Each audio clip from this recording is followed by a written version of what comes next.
women are not safe, our children are not safe. They are not working for the interests of the British public. It was shown last week what they've done in Epping. They don't care about the British public. We want a government who care about British people first. Tommy Robinson clashes with Labour over London protest. Debate erupts. You're not going to believe what just happened. London's political stage has been thrown into chaos, and at the centre of it all Tommy Robinson, Labour figures, and a protest that's sparking fierce debate across the country. This wasn't just another demonstration. This was a flashpoint moment. One that saw voices raised, tempers flaring, and a public divided like never before.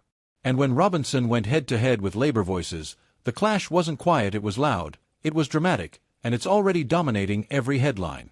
Over the past 24 hours, protests in London drew huge crowds, with Robinson once again positioning himself as a vocal critic of Labour's stance on public order, immigration, and national security. The footage shows the streets packed, chants echoing, police on high alert. Now here's where the storm really began. Robinson openly confronted Labour figures during the heated fallout, accusing them of ignoring the concerns of ordinary people. He called their response to public unrest weak, dismissive, and detached from the realities on the ground. And that's when the debate erupted. Because Labour pushed back. They fired back that Robinson was using fear to stir division, that his words weren't solutions, they were fuel. The back and forth became the story. Not just the protest itself, but the way it exposed a deep fracture in British politics. Reactions have been explosive. One Labour supporter wrote on Twitter, "We don't need Tommy Robinson lectures, we need leadership, not chaos." A Reform supporter clapped back, "At least Robinson says what millions of us are thinking. Labour can't keep pretending." On talk radio, one caller described the scene as the most honest debate this country's had in years, while another warned, "This is the beginning of something dangerous if politicians don't cool the flames." And it's not just the public. Journalists are weighing in too.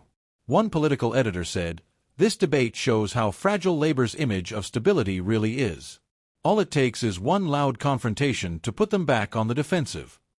Now let's step back for a second. Why does this matter so much? Because Labour, under Keir Starmer, has been working overtime to present themselves as the grown-ups in the room, calm, collected, electable.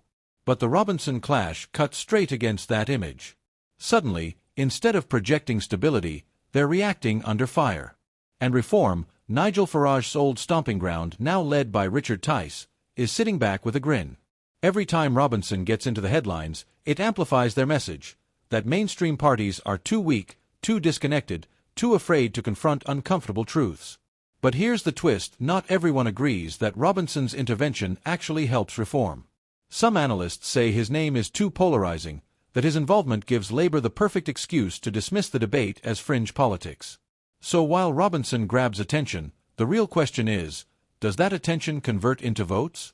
Meanwhile, inside Labour, sources say MPs are rattled. Some are pushing the leadership to come out swinging to confront Robinson and Reform's arguments head-on. Others argue they should stay above it, not risk giving him more spotlight. It's a classic political dilemma: engage and amplify, or ignore and risk looking weak. One insider put it bluntly, Robinson thrives on outrage. If Labour keeps reacting, he wins. And yet, ignoring him isn't that simple. Because the footage of Robinson clashing with Labour figures is everywhere. On TikTok, on Twitter, on YouTube. Clips are racking up views by the millions, reshared with captions like, "He said what we're all thinking," or "Labour finally got called out." In today's digital politics, perception is reality. And right now, the perception is that Labour got dragged into a fight it wasn't ready for. So where does this leave us? If protests continue, if Robinson keeps pressing his case, if Reform keeps amplifying, Labour will have no choice but to craft a sharper, tougher response. Because if they don't, the image sticks. The image of being passive, defensive, reactive rather than leading. And for voters, that image matters more than any policy paper or manifesto promise. Let's be clear, this debate isn't just about Robinson, or even about Labour. It's about the bigger question simmering in British politics right now. Who speaks for the people who feel ignored? Who owns the narrative of law and order? And how much of politics today is shaped by soundbites and viral clips, rather than long-term vision? Because if a single clash can dominate the national conversation for days, imagine what an election campaign will look like. Robinson versus Labour is more than a shouting match, it's a signpost. A warning. A glimpse of the raw emotion that's bubbling under the surface of British politics. The crowd reactions, the social media frenzy, the media coverage, it's all fuel. And whoever controls that fire will control the next chapter of this story. The question is, will Labour rise to the moment? Or will reform and figures like Robinson keep dictating the terms of debate? Because if tonight is any indication, the fight for Britain's political future is only just beginning, and the storm is far from over. What do you think?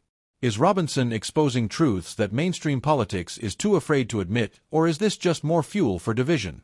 And most importantly, how will Labour fight back when every word, every silence, is now under the microscope?